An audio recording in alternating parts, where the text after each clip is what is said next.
मला सरकारला फक्त एवढंच विचारायचं आहे की आम्ही आतंकवादी आहोत का कोण आहोत. कारण ज्या प्रकारे काल आम्ही गेलेलो, आमची फक्त एकच मागणी होती, अकाउंटेबिलिटी आणि एज्युकेशन. मी स्वतः इंजिनियर आहे. शिक्षण झाल्यानंतर आम्हाला बाहेर गेल्यानंतर काय नोकऱ्या मिळतात काय तेच प्रत्येकालाच माहिती आहे. आम्ही जी मागणी केलेली ती एज्युकेशन, हेल्थ सेक्टर याला घेऊन केलेली होती. तिकडे तुम्ही बघाल जे आंदोलन झालेलं ते संविधानाला धरून आंदोलन केलेलं होतं. कोणी काय मारामारी केली नव्हती, कोणी दगडफेक करत नव्हतं, काही करत नव्हतं. शांततेने आंदोलन चालू होतं. तरीसुद्धा पोलीस माझ्या डोळ्यासमोर लाठीचार्ज करत होते.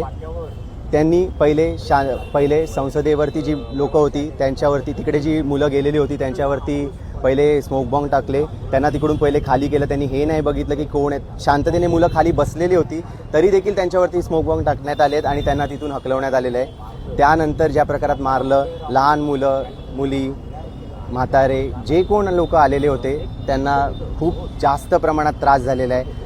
मी तिथे होतो. खरंच ते बघण्याला एक दृश्य नव्हतं.